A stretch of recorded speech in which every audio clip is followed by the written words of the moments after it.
Assalamu alaikum, ladies and gentlemen. Welcome to this live. I hope you guys doing great.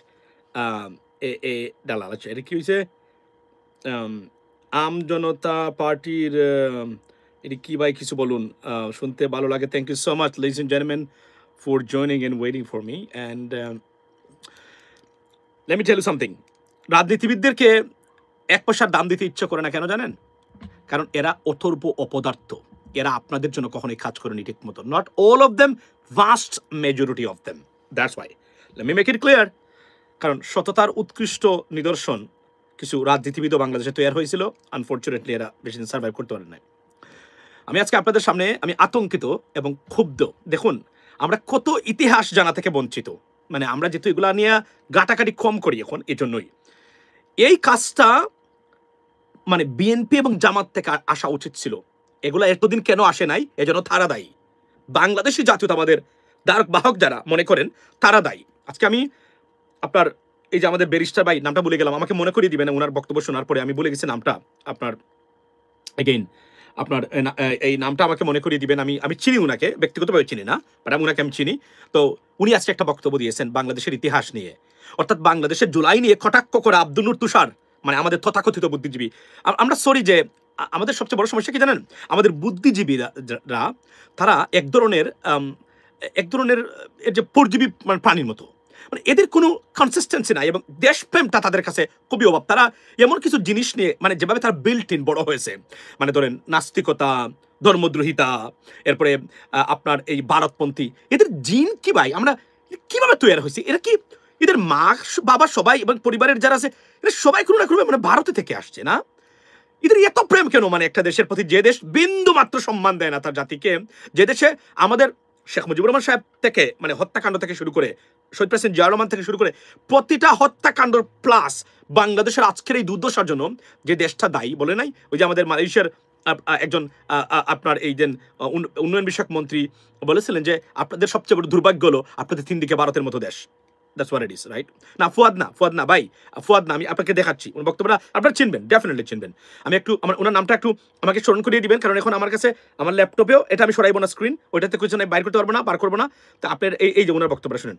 নিজেকে রাষ্ট্রপতি ঘোষণা করতে পারেন তাহলে সে প্রথম বাংলাদেশের বেআইনি রাষ্ট্রপতি কেউ যদি Shahriar Kabir yes thank you so much barrister না ফুয়াদ না শাহরিয়ার কবির অ্যাবসলিউটলি আমি বলে দিলাম আপনাদেরকে শুনে আমাকে জানাবেন ওনার নামটা তো উনি কি বলেছেন আজকে আতঙ্কজনক মানে ইতিহাস জানার থেকে কতটা দূরে এই নতুন প্রজন্ম আমরা আপনারা জানেন যে জুলাই নিয়ে কটাক্ষ করা আব্দুল নূর তুষার ভাই ওনাকে একজন ভালো মানুষ হিসেবে জানতাম কিন্তু এমন একটা দালালি এই যে বললাম না বিল্ট ইন এবং জেনেটিক প্রবলেম থাকলে আপনি কখনো এদেরকে বিশ্বাস করতে পারবেন না এরা টোটালি দেশ বিরোধী মানে কর্মকাণ্ডে এরা জুলাই নিয়ে কটাক্ষ করে আরে বেটা এই জুলাই থাকার কারণে 9.5 বছর পরে নিজের মাতৃভূমি দেখার সুযোগ হয়েছে একটা দুর্বৃত্ত ফেসিজমের মানে বসেছিল এই জুলাই থাকার কারণে বাংলাদেশ নামক রাষ্ট্রটা আবার বাংলাদেশের মানুষ নিজেদের বলে দাবি করে এখন ওটা ভারতের মানে দেশ ছিল 72-এর সংবিধান কেন পরিবর্তন করা দরকার এখন আজকে আপনারা বুঝেন একটা সংবিধান আমি বলছিলাম না প্রবাসীদের বিদেশের লেখাপড়া করা কেউ বাংলাদেশের এমপি হতে পারবে না এটা কে ঢুকাইছে ভারত দেখেন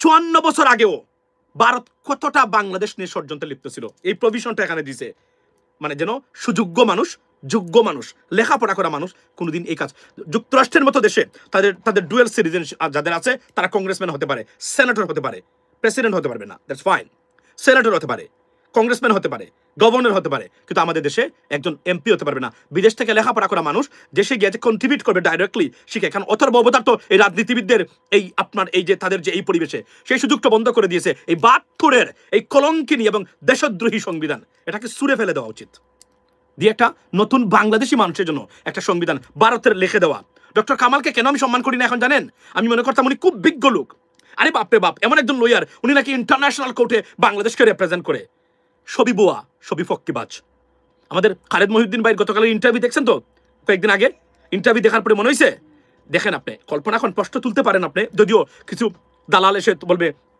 ও তো ইংরেজি জানলে কি কেউ শিক্ষিত হয়ে যায় কিনা ভালো মানুষ হয়ে যায় কিনা তাহলে তোমরাই তো আবার সমালোচনা করো যে মানে এই আপনার মুহাদ্দিস মানে এই মানে হাদিসে আপনার এই টাইটেল পাস করেছে, করার পরে যদি দুটো হাদিস ভালো করে না জানে, আরবি ভালো করে বুঝতে না পারে অর্থ সহ, তা আপনি বলবা কিসের লেখাপড়া করেছে সে। এরা আবার এই কথাগুলো বলে যখন হুজুরদের ব্যাপারে, তখন দেখবেন তারা খুবই সরব, কিন্তু যখন তাদের ব্যাপারে হয় তারা তখন যুক্তি উপস্থাপন করে। খালেদ মহিউদ্দিন ভাই, আমি প্রশ্ন হলো এই জায়গাতে, এর মানে হলো উনি ফেক ক্যারেক্টার। কিভাবে? উনি যে ওনার যে ইংরেজি লেভেল দেখলাম গতকালে, এলিমেন্টারি লেভেলের, তা আমার প্রশ্ন হলো উনি বিসিএসে ইংরেজিতে তো ভাইবা মানে কোয়েশ্চন করে তারা, তো উনি পাশ করলো কিভাবে? উনি ম্যাজিস্ট্রেট হইলো কিভাবে? ঢাকা বিশ্ববিদ্যালয়ের গণযোগাযোগ এবং সাংবাদিকতা বিভাগকে shame on you, you should be ashamed of yourself, because আপনাদের ডিপার্টমেন্টের 3 জন মানুষের সাথে আমার ডাইরেক্ট ইন্টারাকশন হয়েছে, এতটা দুর্বলেরা কল্পনার বাহিরে। আমি ঢাকা বিশ্ববিদ্যালয়ের সাংবাদিকতা এবং গণযোগাযোগ এবং সাংবাদিকতা বিভাগ আপনাকে ধিক্কার দেই, এর চেয়ে বাজে ডিপার্টমেন্ট ঢাকা বিশ্ববিদ্যালয়ের হতেই পারে না। 3 জন মানুষের সাথে আমি কথা বলেছি, জ্ঞানের বালাই মাত্র নেই, ইংরেজি জানেও না একদম। তাহলে কি পড়ালেখা করেছে এরা? আমি আপনাকে বলি, বেসিক জিনিস যদি জানতে হবে। আমি ইংরেজিতে অনার্স মাস্টার্স করা লোক, for example I have a bachelor degree in English language linguistic. তা আমার প্রশ্ন হলো, এখন আমি প্রেজেন্ট পারফেক্ট টেন্স জানি না, আপনি আমার লেখাপড়া নিয়ে প্রশ্ন তুলবেন না? কি পড়েছেন আপনি? বাংলাতে অনার্স মাস্টার্স করে ঢাকা বিশ্ববিদ্যালয় থেকে, কিন্তু কর্তৃকারক বা অধিকরণ কাকে বলে আপনি জানেন না, তাহলে আপনি কি পড়েছেন? এটাকে আপনি প্রশ্ন তুলতে পারেন না? কিন্তু দালাল এসে বলবে, ও বাংলা জানলেই কি বাঙালিও, এটা তখন বলে না। বাংলা জানলেই কি কেউ বাঙালি হয়ে যায় কিনা? আমি ওই যে আমরা আমাদের উচ্চারণগত সমস্যা থাকার কারণে, ও এটা বাংলা ভালো করে জানে না, এই প্রশ্ন যারা তুলে তারা আবার এই কথাগুলো বলে। আপনি ফোনেটিক্সে আপনি বললেন you have an advance certificate in phonetics, ইংরেজির কথা বলছি, কিন্তু আপনি একটা শব্দ ঠিক মতো উচ্চারণ করতে পারেন না। আপনার এই সার্টিফিকেট নিয়ে আমি প্রশ্ন তুলবো না, তোলা উচিত না? কিন্তু এটা যদি তুলেন তাদের অন্য মানে কথা বলবে। 72-এর সংবিধান কেন ভারতের লিখে দেওয়া, জাতিসংগীত তো লিখে দিয়েছে। আমি এখন আপনাদেরকে বলি ভাই, বিশ্বাস করেন, আমি কেন মাঝে মাঝে I feel sick of our politicians, sick of them. কিভাবে আপনি দেখেন একটা দেশ শুরু থেকেই কতটা ভুলের উপরে, এই জন্য তো আজকে 54 বছরেও ধিক্কার। এবং এই নতুন প্রজন্ম যদি হস্তক্ষেপ না করতো, এবং আমরা যদি সোশ্যাল মিডিয়ার মাধ্যমে এই হস্তক্ষেপ না করতাম এবং কিছুটা সচেতনতা বা অ্যাওয়ারনেস বৃদ্ধি করার চেষ্টা না করতাম, এদেশ রসাতলে চলে গেছিল অলরেডি, এদেশকে পাওয়া যেত না। এদেশ, বিশ্বাস করেন আপনার, আমি যদি বলি যে সোমালিয়ার মতো একটা ফেইল্ড রাষ্ট্রে পরিণত হতো। লেডিস এন্ড জেন্টলম্যান, আপনি কল্পনা করেন যে মানে শপথ না নিয়ে উনি মানে রাষ্ট্রপতি নিজেকে ঘোষণা করেছিলেন, অথচ একটা ব্যক্তি এই প্রশ্নটা পর্যন্ত আজ পর্যন্ত তুলে না। আমি ওনার কঠোর সমালোচনা করি না বিভিন্ন কারণে, কিন্তু লিগাল যে জিনিসগুলো আছে সেগুলো নিয়ে কথা বলতে হবে। আজকে এই যে বদলুক আপনার ব্যারিস্টার হাবিব কবির, কি বলো ওনার নামটা কি বলে গেলাম আবার, সরি আমি আমি আমি নামটা আমাকে মনে করিয়ে দিবেন, barrister SM Shahriar Kabir. Thank you so much. এই যে শাহরিয়ার কবির, তো ওই যে আরেকটা বাটপার আছে তার নাম, তো এই জন্য এটা মুখে নিতে চাই না, বাট ওনার নাম এটা SM শাহরিয়ার কবির। আপনি দেখেন বদরুল কি তুলেছেন আজকে, মানে উনি জুলাই নিয়ে কটাক্ষ করে, খালেদ মহিউদ্দিন জুলাই নিয়ে যারা কটাক্ষ করে এরা বাংলাদেশি নয়, এরা বাংলাদেশের শত্রু। এদের বিষয়ে সচেতন থাকবেন। আইনানুগ ব্যবস্থা নিতে পারবেন কিনা আমি জানি না, তবে সচেতন থাকবেন এরা। আর যাই হোক, এরা বাংলাদেশি হিসেবে নিজেকে যেন পরিচয় করে না দেয়। এরা ভারতীয় দালাল এবং ভারতীয় এজেন্ট এবং আওয়ামী লীগের দালালেরা, এদের বিষয়ে সচেতন থাকবেন সবাই। আমি অনুরোধ করে গেলাম যারা জুলাইকে নিয়ে কটাক্ষ করে, ইয়েস জুলাইয়ের পরে অনেক ডিসক্রিপেন্সিস হয়েছে, অনেকে টুকটাক দুর্নীতি জড়িত হতে পারে, কিন্তু জুলাই নিয়ে কথা বলার অদ্যত যদি কেউ দেখায়, এ বাংলাদেশ বিরোধী, এ বাটপার, এ দালাল, এর বিষয়ে সচেতন থাকবেন। That's what it is the bottom line, ladies and gentleman. So আমি আসি, আপনার বক্তব্যগুলো শুনেন, আপনার সন্তানকে শুনান। জুলাই এই সরকার সাংবিধানিক না, এই সরকারকে কে শপথ পড়াইছে? অথচ একজন জেনুইন রাষ্ট্রপতি, এই শেখ হাসিনার মতো মানে সরকার, সে যে রাষ্ট্রপতিকে রেখে গেছিল, সেই রাষ্ট্রপতি একটা সরকারকে প্রতিটা পদে পদে লিগাল এবং কনস্টিটিউশনাল ম্যান্ডেট এবং রুলস অফ বিজনেস সেগুলো মেনে এই সরকার শপথ নিয়েছে। অথচ দেখেন উনার বাবা শেখ মুজিবুর রহমান সাহেব, উনি নিজেই শপথ না করে অবৈধ রাষ্ট্রপতি নিজেকে ঘোষণা করেছিলেন। আপনারা আমরা জানি না এটা, এই কথাগুলো উনাকে শাহরিয়ার কবির ভাইকে, ভাই উনি যে এই প্রশ্নটা তুলেছেন, ওনাকে অন্তঃস্থল থেকে, নতুন জেনজির পক্ষ থেকে, সবার পক্ষ থেকে ধন্যবাদ দেই। এই ধরনের মানুষই তো আমাদের দরকার ছিল, এরাই তো এই কথাগুলো বলবেন। তাত্ত্বিক এবং থিওরিটিক্যাল আলোচনা যদি না হয়, এদেশের জনগণ কোনো কিছু জানতে পারবে না, লেডিস এন্ড জেন্টলম্যান। আচ্ছা, সো আপনাকে শোনাই উনি কি বলেছেন। উনি এই কথাগুলো আপনাদের জানা উচিত এবং এটা প্রচার করা উচিত। এটা ইটস অলরেডি ওয়েন্ট ভাইরাল। আপনি আজকের এই আলোচনাগুলো শুনুন, যে দেশটা শুরুই হয়েছিল ভুল দিয়ে, এটাই সত্য। এবং আমি বললাম না, এই সংবিধানটা লিখে দিছে ভারত, লিখে দেয় আমাদের জাতীয় সঙ্গীত। আপনি দেখছেন যে ব্যক্তি জীবনে বাংলাদেশিদের প্রতি বিন্দুমাত্র টান ছিল না, ঢাকা বিশ্ববিদ্যালয় প্রতিষ্ঠার গুড় বিরোধিতাকারী, যেন মানুষ শিক্ষিত না হতে পারে, রাইট? সেই ব্যক্তিকে দিয়ে একটা জাতীয় সঙ্গীত এটা আমাদের উপরে ছাপিয়ে দেওয়া হয়েছে। এটা নিয়ে কথা বললে আপনি বলবে আপনি বাংলাদেশ বিরোধী না, আপনি বাংলাদেশের চান না, আপনি বাংলাদেশ বিরোধী, আপনি পাকিস্তানপন্থী। এই আওয়ামী লীগ যে এরা যে কতটা দেশদ্রোহিতায় মগ্ন এবং মানে উল্লাস করে বাংলাদেশে বিরোধিতা করে এরা, তার কয়েকটা প্রমাণ আপনারা তো নিশ্চয়ই জানেন। এর মধ্যে একটা প্রমাণ হলো যে আপনি যদি প্রশ্ন তুলেন এই জাতীয় সঙ্গীত আপনি বলেন আমার এই জাতীয় সঙ্গীত আমি কেন মানবো, এটা তো আমার কথা বলছে না, আমার জাতীয় সঙ্গীত আমার দেশের কথা বলছে না, আমার বাংলাদেশের মানুষের কথা বলছে না। যে ব্যক্তি বাংলাদেশী না সেই ব্যক্তির লেখা জাতীয় সঙ্গীত আমি কেন ধারণ বাহক করব, এই প্রশ্নটা কে তুলবে তাদের কাছে? এটা তুললে আপনারা তারা পছন্দ করে না। আওয়ামী লীগ কি পছন্দ করলো না করলো, হু কেয়ারস? আওয়ামী লীগ একটা চরম বাংলাদেশী এবং বাংলাদেশ বিরোধী একটা সংগঠন এবং এদের নেতৃবৃন্দ এরা এই কাজটাই করেছে। তারা দেশটাকে তারা বিকিয়ে দেওয়ার চেষ্টা করেছে, প্রতিটা ক্ষেত্রে তারা বাংলাদেশ বিরোধিতায় মানে মগ্ন। এগুলো যখন সাপোর্ট করে, বা এই যে বিএনপির অনেক নেতৃবৃন্দ ৭২-এর সংবিধানের, আই ডোন্ট আন্ডারস্ট্যান্ড দ্যাট। কিভাবে তারা বিএনপি নেতৃবৃন্দ তারা কিভাবে এটা করতে পারে, যে দলের জন্ম হয়েছে মানে মানে ভারতীয় আগ্রাসনের বিরোধিতা মানে করার জন্য? এটাই তো বাস্তবতা। বিএনপির জন্মটাই তো অ্যান্টি ইন্ডিয়ান সেন্টিমেন্ট থেকে তৈরি করা। এই দলের যখন বলে আপনারা বলতে পারেন না আসুন আমাদেরকে দেন আমরা দেই, বিএনপি থেকে দেন, তারা বিএনপির অনেক ব্যারিস্টার আছে, অনেক অ্যাটর্নি আছে বা আইনজীবী আছে, তাদেরকে দেন, তারা এটা তৈরি করুক। এই যে বর্তমান যে attorney general, he can do that too, then তাকে নিয়ে একটা কমিটি করে আমাদের একটা সংবিধান, আমরা ৭২-এর সংবিধান, ভারতীয়দের লেখা সংবিধান কেন বাংলাদেশের মানে কি করবে? এটা এর চেয়ে লজ্জা আর ফেইলিয়ার হতেই পারে না, ladies and gentleman. So let's have a look at it. আমরা এখন এটা শুনতে চাই উনি কি বলেছেন। আতকে ওঠার মতো ঘটনা, যা আমাদের মানে এই ধরনের ভ্রান্ত ইতিহাস আমরা জানতে পারলাম না, আমাদেরকে জানতে দেওয়া হলো না। আমরা বিদেশে থাকি, সারাদিন আমরা অন্য বিষয় নিয়ে ব্যস্ত থাকি। আমি তো ইন্টারন্যাশনাল অ্যাফেয়ার্সগুলো গুরুত্ব দিয়ে থাকি বেশি, আর রাজনীতিবিদদের এই চরিত্র উন্মোচন বা এই নিয়ে কথা বলার আমি চেষ্টা করি।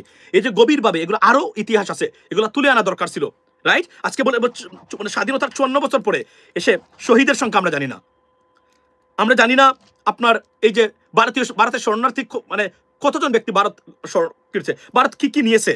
আমরা এই যে উনি বলছেন যে আমাদের 1971-এ যখন আপনার 16 ডিসেম্বরে আমাদের যখন ওই যে যেদিন তারা মানে এটা সারেন্ডার করে যে সেরিমনি হয়েছে, এই সেরিমনিতে আমাদের আতাউল গনি উসমানী সাহেবকে তারা রাখে নাই সেখানে। আপনি বলেন এই কথাগুলো নিয়ে আমরা আলোচনা করা উচিত প্রতিদিন। ইতিহাস বিকৃত কারা করে? আওয়ামী লীগের চেয়ে ইতিহাস বিকৃতকারী দল। কিন্তু সবচেয়ে বড় সমস্যা হলো যখন আমাদের এই জাতীয়তাবাদী বিশ্বাসী রাজনীতিবিদরা এগুলাকে সমর্থন করে, এটাই সবচেয়ে বড় দুঃখজনক। বক্তব্যগুলো শুনেন মনোযোগ দিয়ে। যদি জুলাই সনদকে বলে যেটা আজগুবি ঘোষণা করতে পারেন, তাহলে সে প্রথম বাংলাদেশের বেআইনি রাষ্ট্রপতি। কেউ যদি জুলাই সনদকে বলে যেটা আজগুবি তুগলকি বেআইনি আইন, তাহলে বুঝতে হবে কারো একটা এজেন্ডা আছে এই জাতিকে আবার। আমি জুলাই সনদকে তুগলকি বলি নাই, আপনাকে বলিনি, আমার শেষ করতে দেন, তারপর আপনি বলেন আপনি আমাকে মিস করতে হবে না। অতএব আমাকে বলতে দেন, আমি কোন এজেন্ডা নিয়ে আসি, এজেন্ডা নিয়ে আসি আমরা জানি। আপনি আমাকে অভিযুক্ত করতে আপনি না আমাকে অভিযুক্ত করতে আমাকে বলতে দিবেন। আপনার কাছে আমি আসছি একটু পরে। 1971 সালে আমরা মুজিবনগর সরকার গঠন করি। এই মুজিবনগর সরকার যারা যেখানে আছেন কনস্টিটিউশনের 84 নম্বর 78 নম্বর পাতা খুলে, এই 78 নম্বর পাতাতে দেওয়া আছে প্রোক্লামেশন অফ ইন্ডিপেন্ডেন্ট। এই প্রোক্লামেশন ইন্ডিপেন্ডেন্টের সমস্ত 5 জায়গায় লেখা আছে বঙ্গবন্ধু শেখ মুজিবুর রহমান, কোথাও লেখা নেই জাতির পিতা। এবং এই 78 নম্বর পাতার শেষে লেখা আছে যে কি লেখা আছে 78 নম্বর পাতার শেষে, যে রাষ্ট্রপতি এবং উপরাষ্ট্রপতিকে শপথ পড়াবেন অধ্যাপক ইউসুফ আলী। শপথ না পড়ানো পর্যন্ত সে রাষ্ট্রপতি হয় না। শেখ মুজিবুর রহমান 10 তারিখে বাংলাদেশে এসে নামলেন ভারত দিল্লি হয়ে। দিল্লির কথা ছাড়া তো আবার নামতে পারেন না ওনারা। দিল্লি হয়ে নামলেন, শপথ পড়লেন না। 11 তারিখে উনি কি দিলেন? Provisional constitution Bangladesh order. শপথ ছাড়া নিজেকে রাষ্ট্রপতি ঘোষণা করতে পারেন, তাহলে সে প্রথম বাংলাদেশের বেআইনি রাষ্ট্রপতি। সে শপথই নেননি। আজকে যে সনদের কথা নিয়ে তুগলুকি শুরু হয়েছে সেই 72 সালের 11 জানুয়ারি। এই পেজ নম্বর কত সেটা বলে দিই, 84 নম্বর পাতা কনস্টিটিউশনে উনি নিজেকে ডিক্লেয়ার করলে। 84 নম্বর পাতা দেখেন, 84 নম্বর পাতা নিচে কি সাইন করছেন উনি? বাংলাদেশের রাষ্ট্রপতি হিসাবে Sheikh Mujibur Rahman, president of the people's republic of Bangladesh. Fraud কাকে বলে? মুক্তিযুদ্ধের সাথে প্রতারণা, মুক্তিযোদ্ধাদের সাথে প্রতারণা। আর আজকে আপনি আসছেন তুগলকি আইন না। আচ্ছা, আমরা শুনলাম, আপনারা শুনলেন। এই কথাগুলো কি আপনাদের বাচ্চাদের শোনাবেন না? এই কথাগুলো এখন এতদিন পর্যন্ত বিএনপি আপনারা কি করলেন? জামায়াতের যারা আছেন তারা কি করলেন? এগুলো কেন এতদিন ধরে আমরা শুনতে পারলাম না? এগুলা কি কোনোভাবে সোশ্যাল মিডিয়ার মাধ্যমে বিদেশ থেকে এগুলো আলোচনা করা যেত না? কেউ তুলতে পারলো না প্রশ্ন, উনি তুলেছেন। এখন আপনারা কি করলেন তাহলে? এই যে 72-এর সংবিধান, ওই যে ভারতের লেখা সংবিধান, ভারতের লেখা জাতীয় সঙ্গীত বলবে দেশদ্রোহী। এখন আপনারা এই রাজনীতিবিদরা তো আমাদের কোনো সমস্যার সমাধান করতে পারে নাই রে ভাই। আপনারা কাদেরকে বিশ্বাস করেন? এটা তো অথর্ব অপদার্থ 80% directly they not up to the mark, they not fit for the purpose, they should not be politician. এরা তো এক ধরনের বিশ্বাস করেন, এক ধরনের কি বলবো আমি আপনাদেরকে, এরা তো এই গরু পাইকারি আছে না, এটার জন্য এরা উপযুক্ত না, তারপরে এরা আপনাদের এমপি হয়।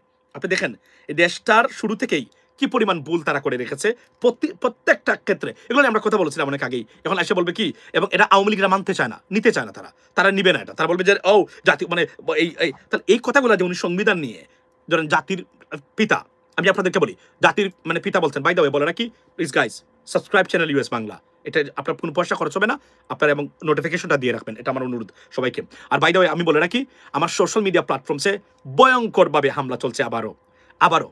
এবার আমি সবচেয়ে বড় টার্গেট এই ঘটনার পর থেকে আওয়ামী লীগের যারা আছে 5000 আইডি বানিয়েছে তারা আমার জন্য না, মানে তাদের যে ফেক প্রপাগান্ডা যেটা আছে এটা পরিচালনা করার জন্য আমার ফেসবুক পেজ তো এমনিতেই নাই, একটা আছে কোনো মতে, তারপরে আমার আইডি ঠিক সব জায়গাতে আক্রমণ চলছে। এখন ভয়ঙ্কর আক্রমণ চলছে আমার বিরুদ্ধে আওয়ামী লীগের। কিন্তু তাদের বলে রাখি, যখন সিআরআই গঠন করে আমাদের একটার পর একটা পেজ তো রাখিয়েছিলে, এই যে বিদ্যুৎ মন্ত্রী ছিল নসরুল নাসিদের নেতৃত্বে, এই যে কুলাঙ্গার নাহিদ রইন সহ এই যে টুকাইরা আসিল, কোনো কিছু করতে পারে না, তোরা উচ্ছেদ হয়ে গেছে একদম সবকিছু নিয়ে। এবারও তোরা আবারও পরাজিত হবে। শেষ যেটা ছিল দ্য ফাইনেস্ট মোমেন্ট যাকে বলে আমরা ইংরেজিতে, এটা শেষ হয়ে যাবে। প্রপাগান্ডা করে যতক্ষণ পর্যন্ত বাংলাদেশের মানুষের কাছে গিয়ে পায়ে ধরে বলবে যে আমরা যে অপরাধ করেছি আপনাদের বিরুদ্ধে, আমরা অপরাধী, আমাদেরকে ক্ষমা করে দিন, আরো একটাবার রাজনীতি করার সুযোগ দিন, আমরা জীবনে এই কাজটা করবো না, ততক্ষণ পর্যন্ত কোনো ধরনের সোশ্যাল মিডিয়া প্রপাগান্ডা লবিস্ট নিয়োগ করেও আওয়ামী লীগ ফিরবে না বাংলাদেশে। শেখ হাসিনার বক্তব্য out of question or out of context right now. Should not be even an issue or topic to talk about. What we can talk about her is that her atrocities that carried out over the people of Bangladesh during the uprising. That's what it is. এর বাহিরে আমরা আর কোনো জিনিসই তাকে নিয়ে আলোচনা করতে পারি না, করার দরকার নেই। She's a garbage, she tossed out. That's it. But Awami লীগের এই যে আপনি প্রপাগান্ডা করে কোনো লাভ হবে না। অনেক প্রপাগান্ডা দেখছি আওয়ামী লীগের, এই প্রপাগান্ডার কারণে এই তোরা শুধু ক্ষমতাচ্যুত নয়, একদম destroyed with bag and baggage, তল্পা সহ ডেস্ট্রয়েড। এটা ফিরবে না কখনো। এই যে আজকে নয়ন, আমাদের এই যে পাগলা নয়ন যুবদলের, উনি কি করছে, মিছিল দিতেছে 13ই লকডাউন হবে।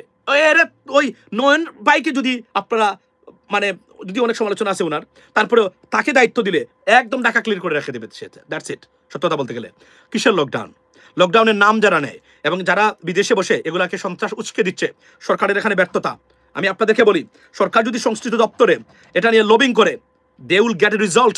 The people of Bangladesh will get a result, but they're not. They're very reluctant, or they're not up to the mark even to do this job, ladies and gentlemen. So আমার বক্তব্য এই জায়গাতে আপনারা শুনলেন এই জিনিসটা, যে ইতিহাস কিভাবে ভুল থেকে বলছে যে 72-এর সংবিধানে লেখা নাই উনি জাতির পিতা। তাহলে জাতির পিতা এস্টাবলিশ করলো কারা? কিভাবে উনি জাতির পিতা হয়ে গেলেন? আমি আবার বলি, আমি ওনাকে এই সমালোচনা করি না, আজকেও করতেছি না। এই প্রশ্নটা তো লেজিটিমেট, উনি যেটা তুলেছেন, আমি এটা নিয়ে এর চেয়ে বেশি যাবো না। কিন্তু মানে এই প্রশ্নটা তো legitimate, very legitimate question, right? এরপরে দেখেন আপনি জোর করে কোনো শপথ কেউ নেয় নাই। এই আওয়ামী লীগের মানুষ যারা আছেন, এদের কি ডক্টর ইউনূসকে নিয়ে এই ক্ষেত্রে সমালোচনা করার কোনো অধিকার রাখে? আর আমার তো দুঃখ লাগে যখন আমি দেখি অন্যান্য দলের যারা আছেন, বাংলাদেশপন্থী দল যারা আছেন, তারা যখন এগুলা নিয়ে কথা বলেন, এর চেয়ে দুঃখজনক এবং ডেঞ্জারাস আর হতেই পারে না। Ladies and gentleman, that's why I am telling you guys, be prepared, take a oath, right? আমি যদি বলি যে আপনি you have to take a proper oath to protect your country, that's what it is. আগামী ইলেকশনের জন্য আপনি যদি ধরেন, আমি যদি বলি যে এটা মানে করেন যে কোনভাবে হোক না কেন, আমি আমার ভোটের অধিকার প্রতিষ্ঠা করবো আগামী নির্বাচনে বাংলাদেশে। এখন প্রশ্ন উঠতেছে, ডক্টর তাজ আসমি প্রশ্ন তুলছেন, আগামী নির্বাচন হবে না, কয়েক বছরও নির্বাচন হবে না। ডক্টর তাজ আসমি, ওনার বয়স হয়েছে, ওনাকে নিয়ে আমার কোনো বক্তব্য নেই, কিন্তু মনে রাখবেন তাজ আসমি স্যার কিন্তু এই জুলাই বিপ্লবের পর থেকেই উনি মানে কু করাচ্ছেন, প্রতিদিন উনি কু দেখেন। আর আমাদের আরেকজন আছে ভাই, খালি কু আর কু, কিন্তু কু আজ পর্যন্ত কু হয় নাই। মানে আমি কু দেখি না, কেন আমি এই জন্যই দেখি না, কু হতে গেলে যে মেকানিজম দরকার, যে পাওয়ার দরকার বিহাইন্ড দ্য কু, এটা নাই এখন। যতক্ষণ পর্যন্ত এটার অ্যাভেইলেবিলিটি আমি দেখতেছি না বা মুভমেন্ট, ততক্ষণ পর্যন্ত আমি কু হবে বাংলাদেশে এটা আমি বলতে পারি না, আমি বলবো না। That's what it is, right? So মূল জায়গাতে এটা হলো যে এই যে ভুল ইতিহাস, এখন আওয়ামী লীগের এটা কখনই মানবে না। কেন মানবে না জানেন? কারণ আওয়ামী লীগ, শেখ হাসিনা একটা মিথ্যা জেনারেশন তৈরি করেছে, ফ্যানাটিক জেনারেশন তৈরি করেছে। এরা সত্য নিতেই চায় না, সত্য শুনলেই এদের গা জ্বলে। This is a problem for us, and that's why Awami League destroyed. যতক্ষণ পর্যন্ত আপনি সত্যকে গ্রহণ করবেন না, মিথ্যাকে প্রত্যাখ্যান করবেন না, আপনি কখনোই সাস্টেন করতে পারবেন না। পৃথিবীর কোথাও কেউ করতে পারে নাই, আওয়ামী লীগও পারবে না, পারেও নাই তারা। ভবিষ্যতে যারা এই কাজটা করবেন তারাও পারবেন না। That is the bottom line, ladies and gentleman. নেটওয়ার্কের সমস্যা, বিদ্যুৎ কেন্দ্রের সদস্য তাঁতের কাজ। আচ্ছা, একজন আমাকে বলছেন যে প্রবাসী, এই যে একটা সংগঠন বা প্রবাসী একটা সংগঠন আমরা করেছিলাম। আমি ব্যস্ততার কারণে এটা নিয়ে মানে মানে যেভাবে র্যাপিডলি মুভ করার কথা এটা করতে পারে নাই। বাট আপনার প্রশ্নটা, আপনার এই কিটা এই যে কমেন্ট আমি দেখেছি, প্রবাসীদেরকে নিয়ে কাজ আমি শুরু করেছিলাম। আজকে প্রবাসীদেরকে নিয়ে যে কথাগুলো উঠছে প্রত্যেকটা জিনিস আমি 7 বছর 8 বছর আগে আমি তুলেছিলাম, এবং আজকে এগুলো হচ্ছে প্রবাসীদের ভোটাধিকার। এখন আমরা যেটা চাচ্ছি যে প্রবাসীদের এই রিফর্মসটা, কনস্টিটিউশন রিফর্মটা যেন মেধাবী মানুষ অংশগ্রহণ করতে পারে দেশ গড়ায়, সরাসরি become a member of parliament without any kind of having any problems. That's what it is, ladies and gentleman. So মূল জায়গাতে এটা, বাট সংবিধান পরিবর্তন চাই, জাতীয় সঙ্গীত পরিবর্তন চাই। আমি 100% agree, I do agree with you.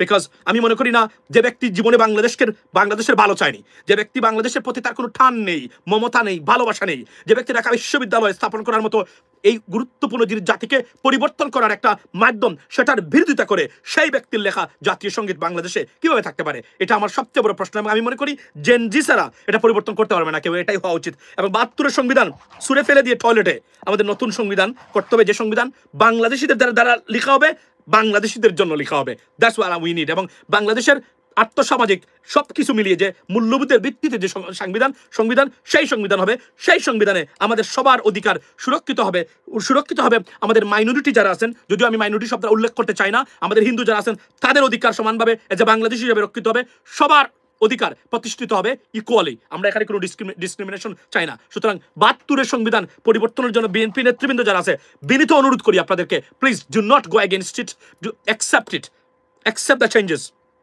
Because এটা দরকার আমাদের জন্য। এবং আমি এটা আপনাদেরকে, প্রবাসীদের শক্তিশালী একটা সংগঠন, ইয়াস, আমি এইটাই আপনি আমাকে বলছিলেন অনেক সময় ধরে, এটা আমি করেছিলাম, কিন্তু আমার ব্যস্ততার কারণে আমি যেহেতু অনেক দূরে থাকি, আমি ডেফিনেটলি এটা আমার কনসিডারেশন আছে এটাকে নতুন করে সাজানো, কারণ প্রবাসীরাই এদেশের মানে সবকিছুর চালিকা শক্তি, এবং প্রবাসীদেরকে উপেক্ষা করে বা পিছনে ফেলে কোনো উন্নয়ন almost impossible, ladies and gentleman. So therefore আমি এটা বলি যে এটা করা দরকার, এবং নতুন প্রজন্ম যারা আছেন, বাই দ্য ওয়ে আরো একটা অনেক খবর আছে, অনেকগুলা বিষয় নিয়ে আরএফবি, থ্যাংক ইউ সো মাচ। আমরা আর শক্তিশালী করে কিভাবে এটাকে ডাইনামিক সিস্টেমে রিফর্ম করে আনা যায় সেটা আমার চিন্তা করতেছি। যদিও আমি এটা সবসময় বলে থাকি, আপনারা বলতে পারেন, আপনি বলতেছেন অনেক বছর ধরেই যে এটাকে আরো নতুন করে সবকিছু সাজাবেন, আরো অ্যাক্টিভ করবেন আপনি, but I would do that, it is under consideration, definitely আপনারা শুনবেন যে কোন সময়।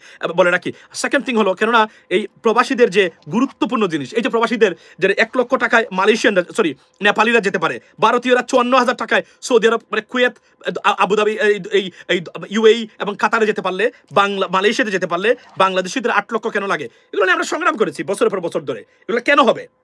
এটা should not B happen, because যেখানে নিয়োগকর্তা পয়সা দিয়ে দেয় আপনাকে, প্রসেসিং ফিটা পর্যন্ত তারা দেয়, সেখানে আপনি 5 লক্ষ টাকা কেন দিবেন? কারণ এই টাকাগুলো এগুলো ধরা উচিত ছিল। বিশেষ করে শেখ হাসিনার আমলে এগুলো তো সিন্ডিকেট করে, এই যে জেনারেল কি ছিল তার নামটা কি, এই বদমাইশটা, আর আপনার ওই যে এই যে কি ছিল একটা অর্থমন্ত্রী, তার নাম, এর মানে ওয়াইফ, এবং শেখ রেহানার প্রতিষ্ঠান, এরা মিলে এটাকে কুক্ষিগত করে রেখে আমাদের শ্রম সেক্টরটাকে ধ্বংস করে দিয়েছিল, এবং জিম্মি করে রেখেছিল সিন্ডিকেট বাণিজ্য করে। বাংলাদেশে 2টা খাতে সবচেয়ে বেশি দুর্নীতি লুটপাট হয়। নাম্বার 1 পলিটিক্সের নামে যতগুলো, আর সেকেন্ড হচ্ছে প্রবাসী খাত। এই প্রবাসী খাত থেকে প্রতিদিন গড়ে মিনিমাম হলেও এরা 100 কোটি টাকা কোনো না কোনোভাবে লেনদেন হয় অবৈধভাবে। কল্পনা করেন কি পরিমাণ টাকা এরা মানে চুরি করে বাংলাদেশের মানুষের জন্য এবং আমাদের প্রবাসীদের জন্য। আমি এটা তুলেছিলাম প্রবাসীদের জন্য, যে আপনি ভারতীয় একজন প্রবাসী, সে যখন বিমানে উঠে তার আগে তার জব, ডিউটি, স্থান, টাকা, খাওয়ার সবকিছু ব্যবস্থা হয়ে যায়। যদি খাওয়ার ব্যবস্থা না হয়, টাকার ব্যবস্থা হয় তার, কেননা অথবা এই 2টা না হলে তার জবটা কোন জায়গা হবে, বেতন কত হবে, একদম টোটাল কন্ডিশন ফুলফিলড, এবং এটার বাহিরে আর যেতে পারবে না। এই একই মালিক সৌদি আরবের, একই মালিক দুবাইয়ের, একই মালিক মানে আপনার কাতারের, ওমানের বলেন, আপনি বাহরাইনের বলেন, কুয়েতের বলেন, তারা যদি ভারতীয় দিতে পারে, বাংলাদেশিদের যারা আছে তাদের ক্ষেত্রে বাধাটা কোথায়? কেন তারা গিয়ে বলছে তাদেরকে দিবে অফিসে বসে ক্লিনিং করবে, পরে গিয়ে বলে যে ভাই আমার তো মাজরা ভিসা দিয়ে দিচ্ছে। মাজরা শব্দটা আমি শিখেছি আপনাদের কাছ থেকেই, কি আমি বাগানে কাজ করি এখন, কারণ দেখেন আমার কি বলছে, আমার নিয়ে আসলো এত টাকা দিয়ে, এখন আমার এখানে কাজ করতে, আমি কোথায় যাবো? এবং বাংলাদেশ সরকার তাহলে কি করে? বাংলাদেশ সরকার যদি এই আইনটা শুধুমাত্র করে দেয় যে আপনি যে কন্ডিশনে তাকে যে কাজ দিবেন, বেতন কত, এই 2টা জায়গা এবং কত ঘন্টা ডিউটি এবং কত দিনের জন্য, এটা নিশ্চিত করে দিতে হবে। যদি আপনি ব্যতিক্রম হয়, সসম্মানে তার টাকা পয়সা ক্ষতিপূরণ সহ তাকে বাংলাদেশে নিয়ে তার পরিবারের কাছে দিবেন। ব্যতিক্রম না হলে 14 বছরের জেল, খেলা ফাইনাল। এটা করতে এতদিন লাগার কথা না, কিন্তু এগুলো লাগতেছে। এই জন্যই সবচেয়ে বড় সমস্যা হলো, এবং এই সরকারের আমলে আসিফ নজরুল সাহেব, ওনার সাথে আমরা দেখা করেছিলাম, তারপরে মানে আশানুরূপ পরিবর্তনটা কোন জায়গায় হলো না। এবং it's a matter, it's a click away, ladies and gentleman. এবং নিশ্চিত করে বলতে পারি, এবং এই যে প্রশ্নটা, এগুলো আমার তোলা, যে বিদেশের যারা আছেন, মানে আমাদের মানে কর্মকর্তারা হাই কমিশনসে বা এম্বাসিতে কাজ করেন, they have to show the respect. মনে রাখবেন তারা আমাদের বস নয়, we are the boss because we pay you. এটা বলছিলাম যে এটার জন্য সেন্টিমেন্ট আসে, কখনো গিয়ে স্যার বলতে হবে না, তবে তাদেরকে সম্মান দিবেন যতটুকু লাগে, কেননা তারা লেখাপড়া করা সম্মানী মানুষ, তাদেরকে সম্মান দিতে হবে। কিন্তু এটা করবেন। যদিও আওয়ামী লীগের সময় আমরা দেখেছি চট্টগ্রাম থেকে তুলে নিয়ে আসতে এক আওয়ামী লীগ নেতাকে কুয়েতের রাষ্ট্রদূত দিয়েছে, পরে কি হলো, পরে জেল জরিমানা এখানে খেটে এখনো একটা বদমাইশ আওয়ামী লীগের এমপি ছিল, জাতীয় পার্টি নাকি, সে এখনো জেলে আছে, মনে আছে তার নামটা কি, কেউ মনে করিয়ে দিবেন আপনি। So this is the reality. অথচ এটা 5 জন ভালো মানুষ যদি একসাথে হয়, এটার সমাধান ওভারনাইট করা সম্ভব। আপনি আমার মানুষ নেবেন, আপনাকে বলতে হবে কি কাজ দিচ্ছেন, কত ঘন্টা। এখন আমার আত্মীয় স্বজন যে সৌদি আরব যাবে ফর এক্সাম্পল, বা কাতারে যাবে, আমার ভাই ভাতিজা যেই যাক, সে জানে কি, সে গিয়ে টয়লেট ক্লিন করতে হবে। আপনি যাচ্ছেন, জেনেই যাচ্ছেন আপনি টয়লেট ক্লিন করতে হবে, সেখানে গিয়ে কান্নাকাটি কিছু নাই। আপনি যাচ্ছেন, আপনি টয়লেট ক্লিন করবেন, বেতন আবার বাংলাদেশে 25,000 টাকা, আপনার ঘন্টা প্রতিদিন 8 ঘন্টা কাজ, এই থেকে এই, দ্যাটস হোয়াট ইট ইজ। সে জেনেই যদি যায়, সমস্যা কোন? তাহলে কি সরকারকে দোষা যাবে, এমবাসিকে দোষা যাবে? নাও। কিন্তু এইটাও তারা বলার অধিকার রাখে না। এটা বাংলাদেশ সরকার যদি এখনো ঠিক হয়ে যায়, 1 সপ্তাহের ভিতরে এটার মানে চেহারা পাল্টে যাবে। আর বদমাইশ যেগুলো রিক্রুটমেন্ট এজেন্সি আছে, এদেরকে Shahidul Pappu, absolutely thank you so much for this clarification brother. So আর যদি এই যে রিক্রুটমেন্ট এজেন্সি যারা বা যারা এজেন্ট আছে, রিক্রুটার্স যারা আছেন বিভিন্ন, এরা সিন্ডিকেট করে, বিভিন্ন বদমাইশরা, টাকা পাচারকারীরা এখানে বাংলাদেশে 80% এরা দুর্নীতিগ্রস্ত। এরা কিভাবে এত টাকা নেয়, এটা তদন্ত করার কেউ নাই। আসিফ নজরুল আসার পরে আমরা মনে করেছিলাম যে উনি পরিবর্তন করে দিতে পারবেন, কিন্তু আশানুরূপ পরিবর্তন আমরা ওই জায়গায় হয় নাই। তবে কিছু কাজ হচ্ছে না, এটা বলা যাবে না, অনেকগুলো কাজ হয়েছে। বিশেষ করে আপনাকে গতকালকে আমাকে একজন বললো দুবাইতে, এই মুহূর্তে দুবাইতে, আপনারা যারা ইউএইতে আছেন, আমি ভিজিট করেছিলাম, আমি ইন্টারভিউ নিয়েছিলাম তাদের সাথে, মনে আছে কিনা আপনাদের, আওয়ামী লীগ সরকারের সময় তারা এই সুযোগটা করে দিয়েছিলেন। আমি আপনাদেরকে বলে রাখি যে বর্তমানে যে দুবাইতে যে টিমটা আসছে আমাদের দুবাই কনসুলেটে, অসম্ভব ভালো আপনার এই একটা টিম নাকি, তাদের ব্যবহার, আন্তরিকতা, আমি 2 জন প্রবাসীর কাছ থেকে শুনেছি, আমি জানি না সত্য মিথ্যা এখন পর্যন্ত, যেহেতু আমি এখানে যাই নাই, বাট আমি শুনেছি তাদের আন্তরিকতার কোনো কমতি নেই। তারা নাকি খুবই সহযোগিতা করেন প্রবাসীদেরকে এবং চেষ্টা করেন তাদের সমস্যাগুলো সমাধান করতে। এটা আপনারা দেখবেন ওনারা আসলে কি করেন কিনা। আমি তো আর যাই নাই সেখানে এই টিম আসার পরে, যদি আমি গেছিলাম সেদিন, বাট আমার সময় ছিল না, আমি আবার মানে চলে আসতে হয়েছিল। 2 মাসে পাসপোর্ট পাইনি, এই যেখানে আরেকটা সমস্যা। এটা এখন চলে যাচ্ছে প্রবাসীদেরকে নিয়ে। প্রবাসীদের বিষয়ে আমি একটা লাইভ করব খুবই শীঘ্রই, আপনারা সবাই এখন যুক্ত হতে পারবেন ওপেন লিঙ্ক দিয়ে, কারণ কি হয়েছে কি হয় নাই এখন পর্যন্ত আমরা জানতে চাই সবার কাছ থেকে, যেহেতু আপনারা এখন যারা আছেন বেশিরভাগই বিভিন্ন দেশের প্রবাসীরা তারা আছেন। এটা কোনো ব্যাপার নাই যে আপনি দেখেন একটা পাসপোর্ট পাইতে গেলে, মানে বলছিল মালয়েশিয়ার যে কোনো প্রবাসী, যখন আমি ভেরি অ্যাক্টিভ ছিলাম এগুলো নিয়ে, যে বলছে যে ভাই আমি যে টাকা এখন পর্যন্ত দিয়েছিলাম, মানে আমি শুধু পাসপোর্টে মানে তদারকি করতে, তদন্ত করতে আসছে কি আসছে না, যে গাড়ি ভাড়া দিয়েছি মালয়েশিয়াতে, সেই গাড়ি ভাড়ার টাকা আমি হিসাব করে দেখলাম, এই ধরনের 10 জন প্রবাসীর হিসাব নিয়ে দেখেছি, যদি এটা ঠিক করা হয় 1 বিলিয়ন এক্সট্রা প্রতি বছর আমরা এক্সট্রা পাবো শুধু প্রবাসীদের কাছ থেকে, শুধু যদি আমরা সিস্টেম লস যেটা আছে এবং ওই হয়রানি এবং এটাকে ঠিক মতো আমরা টাইমলি আমরা সার্ভিস দিতে পারি। যে পরিমাণ টাকা এই প্রবাসীরা গাড়ি ভাড়া দিল, কাকে দিল? মালয়েশিয়ার কোম্পানিকে দিল। তাহলে এই ভদ্রলোকে যদি 200 রিঙ্গিত বা 250 রিঙ্গিত তার মানে বা 300 রিঙ্গিত যেগুলো সে খরচ করেছে গাড়ি ভাড়া তোলে, এই টাকাটা কি করতো? প্রবাসীরা কি টাকা মানে বেডের নিচে রাখে? না, তা তো বাংলাদেশে পাঠিয়ে দেয়। তাহলে কি দাঁড়ালো? এই 1 জন বা 10 জন প্রবাসীর কাছ থেকে আমি যে সার্ভেটা নিলাম, এতে আমি দেখলাম, বা আমরা যতটুকু জানি বাস্তব অভিজ্ঞতা থেকে, এই টাকা মোর দেন $1 বিলিয়ন এক্সট্রা শুধুমাত্র রেমিটেন্স যাবে যদি সিস্টেমটা আপডেট করা যায়। That's what it is ladies and gentleman. এবং আমি আবার বলি, গণ এই যে কি বলে এটাকে, এই গণভোটের বিরুদ্ধে আমি বিএনপি নেতৃবৃন্দকে আমি অনুরোধ করি, আপনারা করবেন না। আমরা আছি, আমরা আপনাদেরকে সাপোর্ট দেবো, অবশ্যই সাপোর্ট দেবো, তবে গণভোটের বিরুদ্ধে করবেন না। গণভোটের প্রয়োজন আছে, এটা ভারতীয় ন্যারেটিভ, গণভোট হবে না, এটা ভারতীয়রা লাগিয়েছে এবং দেশদ্রোহীরা এর বিরুদ্ধে কাজ করেছে। গণভোট হতেই হবে, গণভোট মাচ নিডেড আইনের শাসনের জন্য। গণভোট is a must, ladies and gentlemen, that's what I want. So Asif Nazrul টাকা খাচ্ছে, বল আমি জানি না, বাট আমি শুনেছি ওনার মন্ত্রণালয়ে অনেক দুর্নীতিগ্রস্ত রিক্রুটমেন্ট এজেন্সির মালিক এবং এই খাতে যারা আছেন এদের আনাগুনা মানে।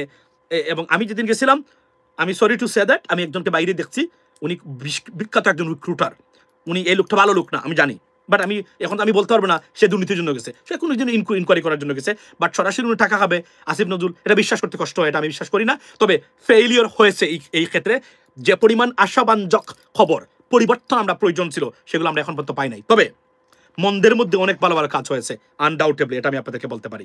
আমরা চাই এগুলোর আমূল পরিবর্তন হোক, নাটকীয় পরিবর্তন হোক এই ক্ষেত্রে। এবং প্রবাসীদের ক্ষেত্রে আমার কাছে যদি ক্ষমতা থাকতো, আমি বিশ্বাস করেন সিরিয়ান প্রেসিডেন্ট, আমি আসতেছি এই পয়েন্টে, আমার কাছে যদি ক্ষমতা থাকতো, বিশ্বাস করেন ভাইরা, আমি 10 দিনের ভিতরে প্রবাসীরা আমার নাম নিয়ে খালি মিছিল দিত। এখন আপনি বলবেন ভাই আসিফ নজরুল বলেছিল, হায় আল্লাহ আমি যদি একটা বার হইতে পারতাম। I mean, I know you're gonna say that right now, but you have to understand that it's possible when you are honest, you are committed. You see, Mamdani একটা বারও তার বক্তব্যর দ্বারা পরিবর্তন করে নাই। That's why he believes in. যদিও আমি মনে করি প্রেসিডেন্ট ট্রাম্পের ব্যাপারে he was too rude. Like he said, Trump, you are watching. You should not say that. You should say President Trump. You have to show the respect to your president. Doesn't matter. You may have a different opinion, or you probably disagree what he's doing right now or his policies. Show the respect. So he's too young to understand that. Eventually he would understand that. আমি মনে করি এটা ন্যূনতম respect দেখানো উচিত। এবং অনেক কেসে এখন আপনি বলবেন যে আমি তার আমি ভুল ধরতেছি, আমি ওনার কনসালটেন্ট হলে বা অ্যাডভাইজার হলে আমি 2 থেকে 3টা দিন সোনাকে ঠিক করে দিতাম, it could be fantastic, but he is something extraordinary, a great invention of a good democracy among the United States of America, the best democratic systems. কল্পনা করতে পারেন এতজন মানুষ আপনারা আছেন, আমি বলে রাখি, এত চেষ্টা করার পরেও ডেমোক্রেসি এবং ভোটের অধিকার থাকার কারণে কিছুই করতে পারেন নাই। আপনারা কল্পনা করতে পারবেন না এই বদরুকের পিছনে কত বড় বড় মানুষ ছিল যেন উনি নির্বাচিত না হয়, কিন্তু সিস্টেম থাকার কারণে কিছু করা যায় নাই। আচ্ছা, তারপরে বলি আরো একটা, মানে ভারতের, ও বাই দ্য ওয়ে, মামদানি কিন্তু নরেন্দ্র মোদী প্রধানমন্ত্রী, এটা নিয়ে আরেকটা কথা বলা দরকার, সেটা হলো যে ভাই শুনেন আপনারা, ভারতীয় প্রধানমন্ত্রী নরেন্দ্র মোদীর মানে শান্তি আর হবে না কয়েক বছরের ভিতরে, আমি বলে রাখি। এর জন্য ভারতীয়রা দেখবেন মামদানিকে কেউ ভোট দেয় নাই। কেন দেয় না জানেন? কারণ তারা এই যে মুসলিম ভারতীয়, এই জন্য তারা মনে করে যে আরেকটা মহা বিপদ। এবং in fact Mamdani is a great trouble for an annoying thing for prime minister Narendra Modi. Why? আপনি জানেন তো উনি গুজরাটের, তার বাবা কিন্তু গুজরাটের, মা কিন্তু পাঞ্জাবি। 200 বছর আগে তারা ইউগান্ডাতে, তার বাবার পরিবার তারা মানে ইমিগ্রেট হয়েছিল ইউগান্ডাতে। কিন্তু একটা যে মনে রাখবেন, এই যে উনি কিন্তু মানে নরেন্দ্র মোদীকে মানে হত্যাকারী বলছেন, আপনি জানেন এটা? উনি কিন্তু নরেন্দ্র মোদীকে বলছেন একজন খুনি, যেভাবে প্রেসিডেন্ট ট্রাম্প বলছিলেন এবার উনি বলছেন। এবং নরেন্দ্র মোদীর খুব কঠিন এবং খারাপ সময় যাবে আগামীতে বিকজ অফ দিস জেন্টলম্যান, মানে মামদানির জন্য। 2 দিন পরে দেখবেন উনি একটা কমেন্ট করে এই ভারতের প্রধানমন্ত্রী নিয়ে, গুজরাটের, উনি গুজরাটের বাসিন্দা এবং উনি মুসলিম পরিবারের, ওনারা victim of their atrocities, his atrocities during when he was the governor, I think of Gujarat or something like that. So listen gentlemen, that a good sign for Prime Minister Narendra Modi. এই যে মামদানির rise of Mamdani, এটা very very মানে খুব খারাপ জিনিস ভারতীয় প্রধানমন্ত্রী, বিশেষ করে বিজেপি পার্টি বা বিজেপির জন্য। এটা আজকে বলে দিলাম, এটা নিয়ে একটা এপিসোড করবো আমি, মানে কথা বলবো পার্টিকুলার, মানে লাইক ভেরি স্পেসিফিক ইনফরমেশন দিয়ে কোন জায়গায় উনি বলেছেন, কোথায় কি বলেছেন, এটা আমি আপনাদেরকে দেখানোর চেষ্টা করবো। উনি কিন্তু বলেছেন অলরেডি নরেন্দ্র মোদীকে উনি কিন্তু ভালো একটা সিগন্যাল বা ওয়ার্নিং দিয়েছেন। এবং আমি বিশ্বাস করি, লিখে রাখতে পারেন আজকে, অনেক বড় বড় big annoying statement for Prime Minister of India. I mean, he has to face it because this gentleman will throw some kind of very bitter statements regarding Narendra Modi, or I mean, in terms of his actions or atrocities during the time of the discrepancies or war or genocide over Gujarat. So it's not a good experience. Definitely you'll face this question. এবং উনি আগামীতে যেহেতু মামদানিকে ধরে নেওয়া হচ্ছে the face of democracy, it's a democratic party. For example, he cannot be the president because he was born in the United States, but he can be a governor, he can be many things, he can be a senator, he can be a congressman, he can be many things, right? He can be, so এই মানুষ যাচ্ছে না কিন্তু এখন এবং আপনি যেভাবে lined up হচ্ছে, গতকালকে উনি গেছিলেন কোথায়, পর্তুরিকো গেছিলেন, নামাজ পড়েছেন সেখানে, আপনি দেখেছেন উনি, এবং এন্টায়ার ডেমোক্রেটিক পার্টি লিডারশিপ, আমি ওনার সাথে, এবং AOC, the future leader of Democratic Party in the United States, supported him as well. এবং Hakeem Jeffrey, the minority Speaker of the House, supported him too. So that's not a good time for India, obviously. Narendra মোদীর কথা বলছি, prime minister Narendra মোদীর জন্য ভালো নয়, কারণ এই বদলুক 2 দিন পরেই একটা বিষয় তুলবে আর এটা নিয়ে আলোচনা হবে, কারণ ইট ইজ অন দা। এবং সেকেন্ড থিং, গতকালকে আমি বলেছিলাম যে শেখ হাসিনা স্বীকার করেছেন এই গণহত্যার সময় বা আপরাইজিং এর সময় তার সিকিউরিটি ফোর্সেস দ্যাট ডাইরেক্টলি ওর মানে under her control made some terrible mistake and certainly made some terrible mistakes, ladies and gentlemen. She confessed yesterday, and that's not according to me, this is according to the Hindu, the famous newspaper in India. Okay, and top of it, Syrian president, যে প্রেসিডেন্টের জন্য $10 million মানে এই সন্ত্রাসী সংগঠন ISIS এর সাথে যুক্ত ছিলেন, আল কায়দার সাথে যুক্ত ছিলেন, সেই সিরিয়ান প্রেসিডেন্ট আগামীকাল ভিজিট করতেছেন প্রেসিডেন্ট ট্রাম্পের জন্য। This is a good thing, that's what we need. আমরা কোনো এক্সট্রিমিস্ট এবং আমরা রেডিক্যাল কাউকে আমরা we don't want any radicalization in terms of Islam or Muslims, ladies and gentlemen. So আমরা চাই moderate এবং আব্বাসি যে আব্বাসি হুজুরের বক্তব্য কেউ শুনবেন না। এই বদলুকের রাজনৈতিক ন্যূনতম জ্ঞান নেই। I think he is a troublemaker and he is a problem. It's a serious problem. So ওনার কথা শুনবেন, ওনার বক্তব্য শুনলে আপনি খালি এই পৃথিবীটা যদি আব্বাসিরা চালাতো, আব্বাসি হুজুর এনাতুল্লাহ আব্বাসি হুজুর, তাই পৃথিবীটা যুদ্ধে লিপ্ত থাকতো সারাদিন। এই ধরনের এক্সট্রিম কথাবার্তা উনি বলেন, উনি ওনার দুঃখ থেকে, এবং উনি যে একজন ইন্টেলেকচুয়াল মানুষ না, প্রতিটা শব্দে ওনাকে বোঝা যায়। একটা দেশ নিয়ে কথা বলার সময় দেশের পার্সপেক্টিভ চিন্তা করতে হবে, ওয়ার্ল্ড পার্সপেক্টিভ, ওয়ার্ল্ড অ্যাফেয়ার্স নিয়ে যদি জ্ঞান না থাকে, একটা কথা বলেই দিলাম, এই ধরনের ভ্রান্ত ধারণার মানুষ এবং মানে উগ্র মানুষ থেকে দূরে থাকবেন, এটা আপনাদেরকে আমি অনুরোধ করলাম, ladies and gentlemen. So this is what from me right now. Above all, আমি আপনাদেরকে দেখালাম যে আমাদের এই যে আমাদের SM শাহরিয়ার কবির যিনি বক্তব্য লিখে দিয়েছেন, আমাদের শুরুই হয়েছে ভুল থেকে, এবং এটা চ্যালেঞ্জ করার ক্ষমতা খুদ আব্দুল তুষারন নাই। উনি দেখিয়ে দিয়েছেন ভুলটা কোন জায়গাতে হয়েছে। অর্থাৎ শেখ মুজিবুর রহমান সাহেব উনি নিজে শপথ না নিয়ে নিজেকে রাষ্ট্রপতি ঘোষণা করেছিলেন, অর্থাৎ শুরুই হয়েছে অবৈধ দিয়ে। এরপরে দেখেন আপনি, উনি জাতির জনক ওনাকে বলা হয়, সংবিধানে কোথাও ওনাকে জাতির জনক বলা হয় নাই, তাহলে কিভাবে এটা চাপিয়ে দেওয়া হলো? এই যে আমি এই সফট সমালোচনাটা করলাম আমার জীবনে প্রথম ওনার, নাহলে ওনাকে আমি কথা বলি না, আপনারা দেখেছেন। So ladies and gentleman, above all, there are many things going to take place. Second thing হচ্ছে Mamdani, he is going after Prime Minister Narendra Modi, so definitely is not a good sign. আমাদের আরেকটা জিনিস বলে রাখি যে এটা নিয়ে আলোচনা করা দরকার, সেটা হচ্ছে যে এই প্রথম 54 বছরে ভারতীয় navy sheep landed docked at Chittagong port or port. That's not a good sign for India. They don't like it. Certainly they're not gonna like it. এটা নিয়ে তুলপার হচ্ছে যে এখানে এসেছে, অর্থাৎ পাকিস্তানের এই যে এগুলা, আমি বিশ্বাস করি বাংলাদেশের যারা রয়্যাল এজেন্ট আছেন যারা, this guys are so busy right now, দিন রাত এরা দৌড়ের উপরে আছে, চিটাং টু ঢাকা টু সেই দেখতেছে কি হচ্ছে, কোথায় কে যাচ্ছে, কি হলো কি নিয়ে আসলো, এদের ঘুম হারাম করে দিয়েছেন। এবং আবার বলি, প্রাইম মিনিস্টার নরেন্দ্র মোদি, এই যে আপনার ভারতীয় বংশোদ্ভূত একজন মানুষ মামদানি, দিস গাই আপনাকে শান্তিতে থাকতে দিবেন না যতদিন আছেন আপনি, এটা আমি নিশ্চয় থাকতে পারেন। That's what it is from me. ভালো থাকবেন, কথা হবে অন্য সময়। Thank you so much. Don't forget to support Channel US Bangla. Have a blessed day and have a good Sunday. Have a good night. Assalamu alaikum.